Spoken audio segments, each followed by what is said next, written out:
नमस्कार, मटा कॅन्डिड गप्पामध्ये तुमचं स्वागत आहे. मी कल्पेश कुबल. आज आपल्यासोबत बघू शकता, म्हणजे मी नाव घ्यायची गरज नाही खरं तर. आपल्यासोबत आहे अमृता खानविलकर. छान गप्पा मारणार आहोत, कॅन्डिड गप्पा मारणार आहोत. तितकेच कॅन्डिड उत्तरही आपल्याला मिळणार आहे, कारण का यापूर्वीसुद्धा आपण ही मुलाखत केली होती साधारण वर्षभरापूर्वी, आणि तेव्हा छान उत्तर आपल्याला मिळालेली. तर आता पण आपण तीच अपेक्षा ठेवणार, कारण का ती विदाऊट फिल्टर बोलते अनेकदा, आणि मध्ये मध्ये काही टोमणे आले तर तुम्ही समजून घ्यायचे आहेत. मी तुम्हाला एक्सप्लेन करेनच. माझा पहिला प्रश्न हा आहे की आजही स्ट्रगल सुरूच आहे का, की चांगलं काम मिळणं कठीण आहे की काम मिळणं कठीण आहे? एकतर I don't look at it as struggle. हो, काही वर्षाआधी मी या सगळ्याकडे एक स्ट्रगल म्हणून पाहत होते, पण आता मला असं वाटलं की आपणच आपल्यासाठी काही टप्पे निवडतो, आणि मग ते जेव्हा आपण ते टप्पे निवडतो आणि आपल्याला तिथे ते पोचायचं असतं, मग आपण त्याला स्ट्रगलचं का नाव देतो? मग इट्स अ जर्नी ना, म्हणजे तो प्रवास आहे. येस, कधीतरी तो प्रवास खडतर असतो आणि कधीतरी तो खूप सुखकारकसुद्धा असतो. काही लोकांसाठी तो रिझल्ट खूप सुखकारक असतो. पण आता मी असं शिकली आहे आयुष्यात काही एक्सपिरियन्सेसमुळे की तो प्रवाससुद्धा तितकाच सुखकारक पाहिजे. आणि माझ्यासाठी काम मिळणं, चांगलं काम, हे बघ, चांगलं काम आहे का नाही आहे हे आपल्याला कधी कळतं की काही जसं यश किंवा सुखाची परिभाषा प्रत्येकासाठी डिफरंट असते. सो काही लोक म्हणतील की हां, ह्याचं यश मला खूप मिळालं, मग तो माझ्यासाठी आहा क्या बात आहे, म्हणजे खूप सुखकारक असा अनुभव होता. काही लोकांना जेव्हा एका गोष्टीमध्ये यश नाही मिळत तेव्हा नाही यार, खूप खडतर होता प्रवास आणि मग ते असं झालं. पण for me those parameters are very very different. की मला असं वाटतं की तो प्रवास आपण ज्या लोकांबरोबर करतोय, ज्या टीमबरोबर करतोय, ती टीम कशी आहे, मग ती स्क्रिप्ट लिहिली कशी गेली आहे, मग त्याच्यामध्ये काम करणारी जी लोकं आहेत, मग प्रोड्युसर असो, डिरेक्टर असो, ते लोक इन सिंक आहेत का नाही. सो मग ही लोक प्रवास माझा सुखकर करतात. त्याच्यानंतर रिझल्ट काय येतो, it doesn't really matter to me, कारण तो रिझल्ट माझ्या हातात नसतो. माझ्या हातात काय असतं की हे काम मला मिळालं आहे आणि हे मला ह्या प्रवासात हे काम करायचं आहे आणि त्या टप्प्यापर्यंत नेऊन सोडायचं आहे. So for me, I look at the journey as as hard or as happy is what I feel. Right. त्यामुळे एखादी कलाकृती चित्रित केल्यानंतर त्याचा एक टाईम स्पॅन खूप लागणं त्याला प्रदर्शित व्हायला, की लोकांसमोर यायला. तर तो जो मधला कालावधी असतो की आपण आपलं 100% दिलेलं असतं, आपण मेहनतीने ते काम केलेलं असतं, ते लवकरात लवकर प्रेक्षकांसमोर यावं असंही आपल्याला वाटत असतं. तो मधल्या काळामध्ये कलाकार नेमकं किंवा तू डील कसं करतेस, की काय होतं त्या मधल्या काळातल्या द्वंद्व काय असतं? तो प्रवास खूप खडतर असतो, कारण तो मी तुला सांगते की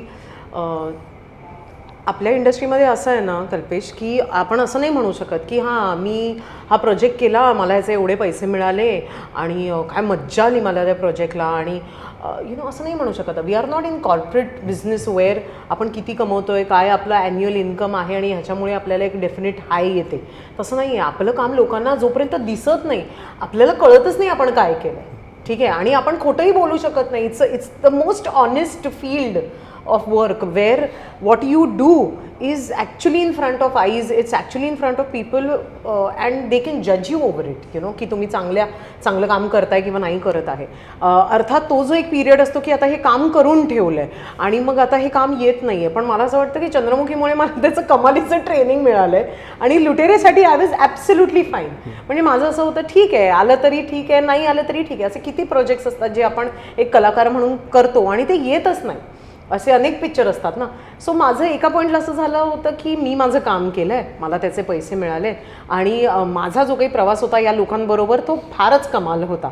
सो जेव्हा कोणी मला लुटेरेबद्दल विचारेल, मी त्यांना सांगेन की जेव्हा रिलीज होईल तेव्हा होईल, पण माझा एक्सपिरियन्स कमालीचा होता या लोकांबरोबर. सो तसं आहे की फॉर मी आय थिंक तो जो वेटचा पिरियड आहे, तो जो पेशन्सचा पिरियड आहे, it has always been very testing. पण त्याच्यामध्ये मी हताश होत नाही, मी नाराज होत नाही. ते जेव्हा यायचं तेव्हा येईल, it's as simple as that. जोपर्यंत येत नाही आहे तोपर्यंत आपण आपल्या क्राफ्टवरती आपण काम करत राहायचं, आपण वाचायचं किंवा आपण आपलं आयुष्य जगायचं. सिम्पल आहे. पण त्या दिवसात मानसिक त्रास होतो त्या गोष्टीचा? काही दिवसांसाठी होतो, पण एका पॉईंट नंतर तुम्ही किती मानसिक त्रास करून घेणार आहे की नाही. त्याचा एक एंड पण होतो ना. सो तो आधी समजा माझ्यासाठी 100 दिवस असायचा त्रास, तर तो आता माझ्यासाठी 10 दिवसांवर आला आहे.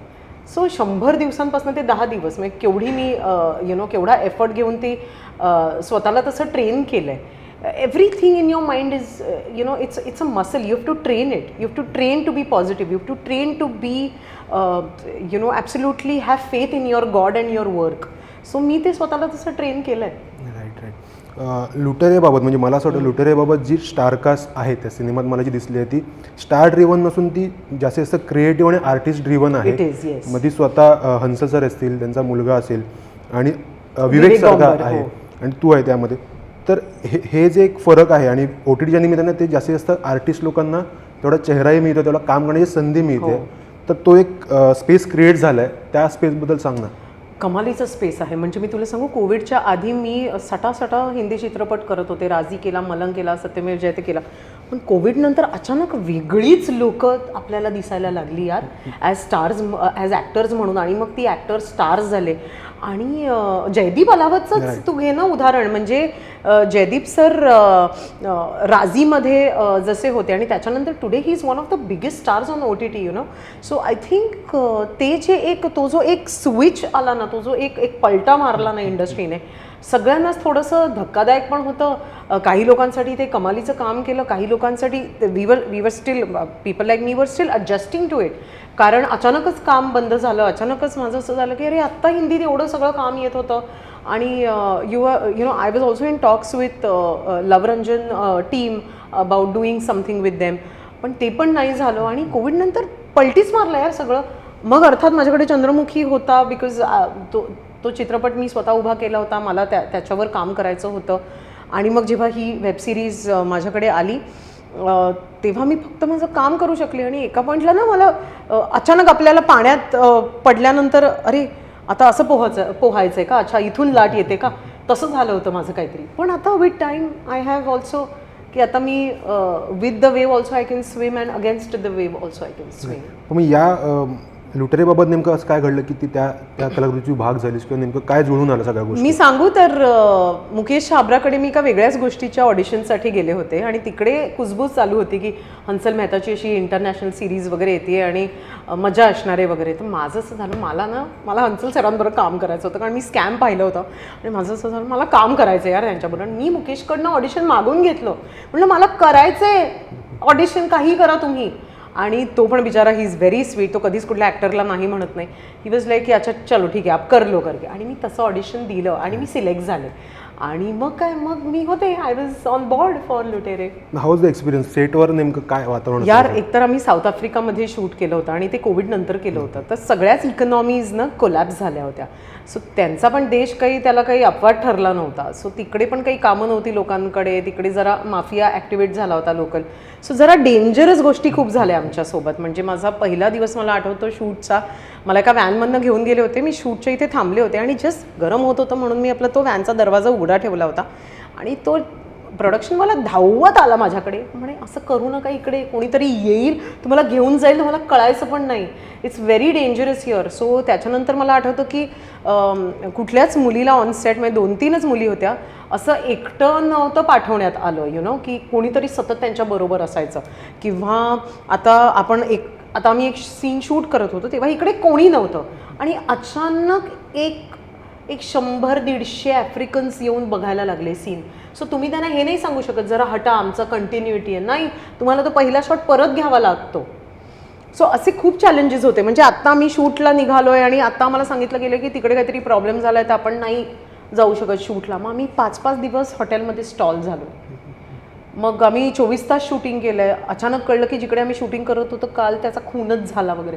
सो अशा सगळ्या गोष्टी घडल्या ज्या मी कधी विचारसुद्धा केल्या नव्हत्या की असं सगळं झालं.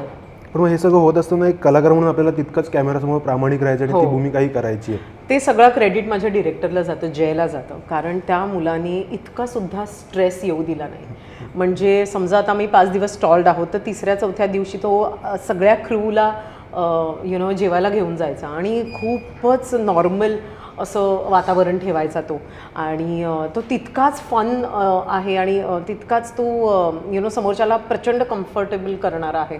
So I think I had a great time working with Jay. म्हणजे एका पॉईंटला असं झालं होतं की आता ही सिरीज कंप्लीट होणार का नाही, पण त्या एका मुलापायी अख्खं क्रू उभं होतं. सो ती ह्युमिलिटी आणि तो अप्रोच त्या मुलांनी तो जो जे काही घेऊन आला on set, that something else. We all got addicted to it. Right.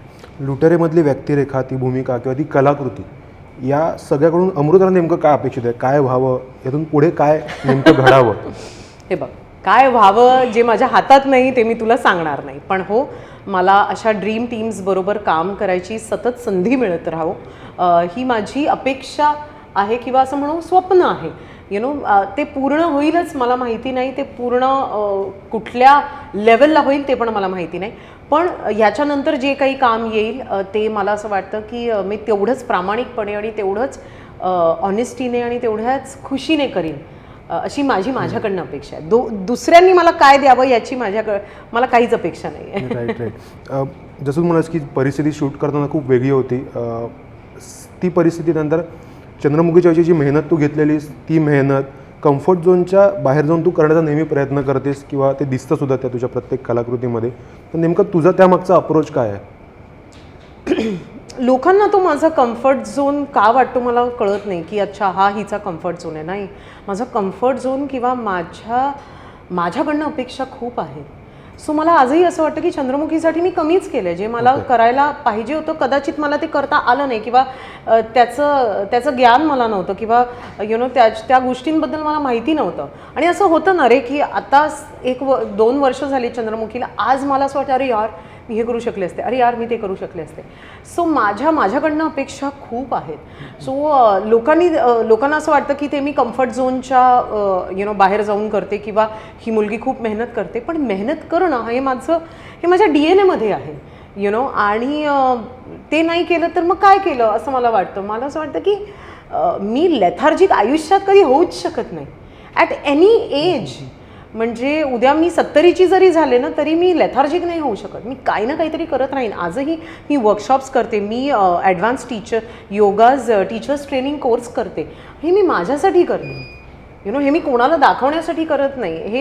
हे माझं, this is how I want to live my life, is to learn everything.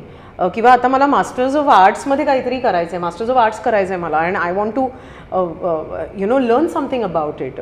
तर हे मी माझ्यासाठी करत राहते. सो हा माझा कम्फर्ट झोन आहे. म्हणजे जिकडे लोकांचा आय थिंक विचार संपतो माझ्या बाबतीत, तिकडे माझा सुरू होतो. पण एक कलाकार म्हणून तू एकीकडे सिनेमात काम करत असताना, आपलं जो मेन पाथ आहे तो करत असताना, तू सोशल मीडियावर पण तितक्याच हुशारीने किंवा कल्पकतेने वावरत असते की जेणेकरून तिकडचा ऑडियन्स सुद्धा आपल्याला या मेन स्ट्रीममध्ये आणता येईल का, हा मला असा विचार वाटतो. नेमका तुझा तो पॉईंट ऑफ सोशल मीडियावर मी I am there for fun. मी खूप मजा करते. फक्त सोशल मीडियामध्ये यूट्यूबचं तुझं जे काम असेल किंवा कोलॅबरेशन असतील, ते तिकडचे ते शॉर्ट व्हिडिओ असतील, गाणी असतील, सादरीकरण, ते ओव्हरऑल म्हणतो मी तुझं. सो यूट्यूब मी सुरू केलं बिकॉज मला इंस्टाग्रामवरती सतत मला लॉंग फॉर्म व्हिडिओज टाकता येणार नव्हते, आणि मला हवं होतं की माझ्या स्किन बाबतीतचा माझा एक्सपिरियन्स किंवा माझ्या फिटनेस बाबतीतचा माझा एक्सपिरियन्स मी माझ्या फॅन्सबरोबर शेअर करावा. रादर मी कुठे ट्रॅव्हल करते तिकडे माझ्या लोकांनी येऊन बघावं की अच्छा हां ही इकडे गेली होती, ही इकडे गेली होती, मग मी त्यांना सांगते की हे मला आवडलं नाही किंवा हे तुम्ही ट्राय करून बघा वगैरे वगैरे. So that is something that I do. मी माझा विरंगुळा म्हणून करते. इट्स नॉट की अर्थात त्याच्यात एक कमर्शियल ॲस्पेक्ट आलाच की त्यातनं तुम्हाला पैसे मिळतात, त्यातनं तुमचा एक ब्रँड उभा राहतो. And today it's all about making a brand about of your self. आणि जर का ते तुम्ही करू शकलात, जर का तुम्ही लोकांशी कुठल्या ना कुठल्या तरी वेनी कनेक्ट करू शकलात ना, तर आय थिंक त्याच्यासारखी सुंदर गोष्ट नाही आहे. मला पुढे जाऊन खूप गोष्टी करायच्या आहेत. मला अन्नदान करायला फार आवडतं आणि ते मी सातत्याने इस्कॉन टेम्पलला वगैरे जाऊन करते. पण मला त्याचं काहीतरी अजून काहीतरी द्यावंसं वाटतं मला त्याच्यामध्ये. अजून काहीतरी त्याच्यात भर काय मी आणू शकते, मी काय अजून ह्याच्यात करू शकते. ह्या सगळ्या गोष्टी मला खूप बॉदर करतात. मला सोशली खूप गोष्टी बॉदर करतात आणि त्याच्याबद्दल माझे काही व्ह्यूज आहेत आणि ते मला ते करायचे आहे. आणि ते मला दुसऱ्या कोणासाठी करायचं नाही आहे, ते मला फक्त माझ्यासाठी करायचं आहे. सोशल विषयाला म्हणून मला प्रश्न विचारायचा वाटतो. आता सगळीकडे निवडणुकीचं बिगुल वाजलेलं आहे. येत्या दिवसात तो प्रचाराचा रंग आणखी गडद होणार आहे आणि त्यावेळेला अनेकदा नेते मंडळी किंवा उमेदवार मंडळी कलाकारांना आपल्या हाताशी घेऊन प्रचार प्रसार करत असतात. तर अशा काही ऑफर येणं किंवा अशा काही मागणी होणं, नेमकं तेव्हा तुझं उत्तर काय असतं किंवा उत्तर काय असणार? येतात ऑफर्स, येत नाहीत असं नाही आहे. पण माझं म्हणणं असतं एकच की ह्यातनं माझ्या हातनं काय चांगलं काम होणार आहे की आज समजा कल्पेशनी मला अप्रोच केलं आहे तर कल्पेशला त्याचा एक अजेंडा असेल, पण माझ्या हातून काय चांगलं काम होणार आहे मी याच्याकडे लक्ष घालते जास्त. आणि जेव्हा मला त्याचं उत्तर नाही सापडत तेव्हा मी नाही म्हणते की माझ्या हातनं तुम्हाला काय चांगलं काम करून घ्यायचं आहे. See at the end of the day आपण सगळेच इकडे काही ना काहीतरी द्यायला घ्यायला आलो आहोत, हो की नाही.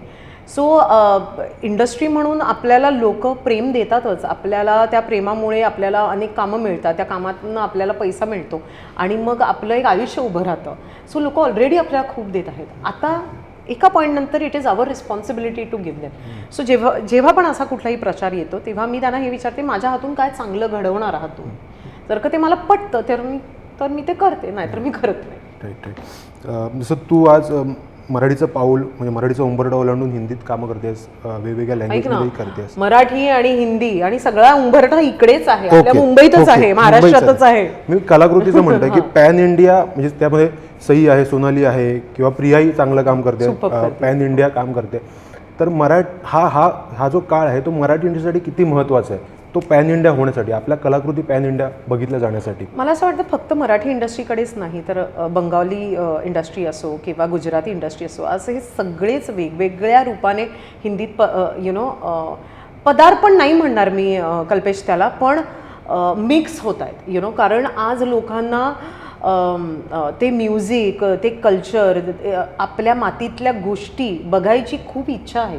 आणि जेव्हा मी म्हणते लोकांना तेव्हा फक्त आपल्या इथल्या लोकांना नाही तर इंटरनॅशनली सुद्धा त्यांना बघायची ती गरज भासते. कारण कुठेतरी असं म्हणूयात आपण की ज्या कमर्शियल गोष्टी होत्या हिंदीतल्या त्या सॅच्युरेट झाल्या. ठीक आहे, आता unless and until there is की प्रत्येक माणसाला जे हे माझ्या मातीतलं आहे यार, जोपर्यंत ती भावना भिडत नाही ना तोपर्यंत लोकांना नाही आवडत आहे आता काही बघायला. आणि हे फिल्ममेकर्सना कळून चुकलंय. म्हणून आज तू बघ की मोठ्यातले मोठे स्टार्स सुद्धा कॅरेक्टर्स प्ले करतायत, हो की नाही, करतायत ना. आणि त्या कॅरेक्टर्समधनं त्यांना ते प्रेम मिळतंय. That's the thing. Right. Character आता पुन्हा एकापासून दुसरा प्रश्न येतोय. मध्यंतरी एक पोस्टर मी बघितलं होतं तुझं, जे ललिता बाबरजींचं होतं. तो पोस्टर बघितला बिला, अरे यार कमाल दिसते.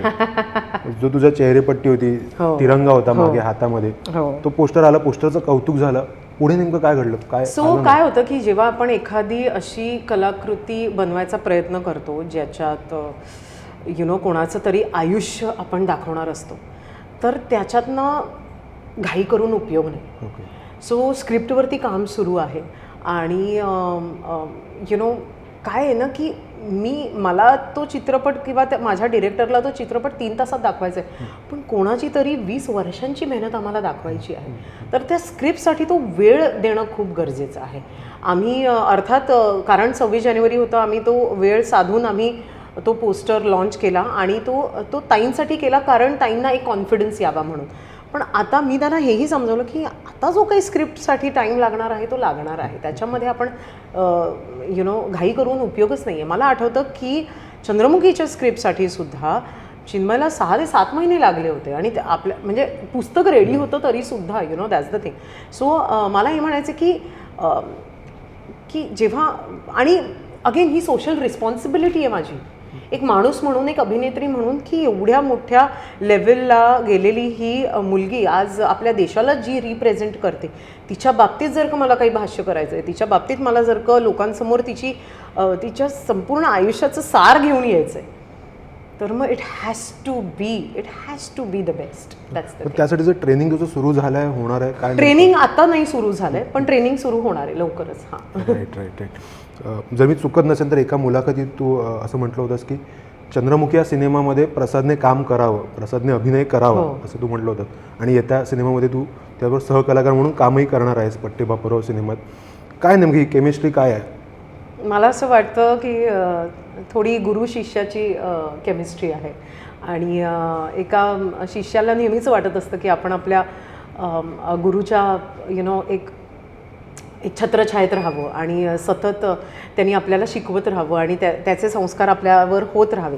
आणि तशीच ही केमिस्ट्री आहे. आणि प्रसादनी मला असं वाटतं की मला एक माझ्या बाबतीतलं एक विजन दिलं, त्यांनी मला एक कॉन्फिडन्स दिला, माझ्यावर खूप विश्वास दाखवला आणि त्याच्यामुळे मी ज्या गोष्टी आता करू शकते त्या मी करू शकते. रादर माझी विचारसरणी होती ती बदलली माझ्या बाबतीत, लोकांच्या बाबतीत. मी कुठल्या प्रकारचं काम एक्सेप्ट करावं, कुठल्या प्रकारचं काम करावं या बाबतीत. सो कुठेतरी ना त्यांनी मला खूप असं हाताला धरून, कधी ओरडून, कधी खूप रडवून असं शिकवलं आहे आणि मला फार आनंद आहे की आजही त्याला माझ्याबरोबर काम करावं असं वाटतं आणि म्हणून आम्ही पठ्ठे बापूराव करतोय. सो या राईट. पण आता अभिनयाच्या पलीकडे जाऊन सिनेनिर्मिती करावी असा तुझा मध्यंतरी विचार होता, तर काय नेमकं तो पाथ कसा चालू आहे? सो हे बघ, मला असं वाटतं की सिनेनिर्मितीपेक्षा एखादं प्रोजेक्ट एकत्र आणणं आणि ते एकत्र बनवणं याच्यामध्ये मला जास्त इंटरेस्ट आहे. आता काय ना की तेव्हा मी पण चाचपडत होते की माझं असं की काय एक्झॅक्टली करायचं असतं, निर्मिती म्हणजे काय करायचं असतं. तर मला ते नाव यावं प्रोड्युसर म्हणून माझी तगमग नाही आहे. मला एकत्र सगळ्यांना घेऊन काम करता यावं ना, हा माझा हेतू आहे. की ते काय नाव यावं नाही यावं असं बघायला गेलं तर चंद्रमुखीसाठी मला अक्षय म्हणतच होता की प्रोड्युसर म्हणून तुझं नाव लावूया, पण माझं असं मला नाही आत्ता काही करायचं आहे तसं काहीतरी आणि ज्या करू शकतायत त्या ग्रेटच आहेत. म्हणजे जे वेगवेगळे वेगवेगळ्या गोष्टी करू शकतात ज्या मुली, त्यांचं खरंच कौतुक. पण माझं असं आहे की एवढं नाही मला बर्डन घ्यायचं आहे, मला एका फोकसनी काम करायचं आहे आणि दॅट्स इट. Right right. आजच्या दिवसातला तुझा शेवटचा इंटरव्ह्यू होता.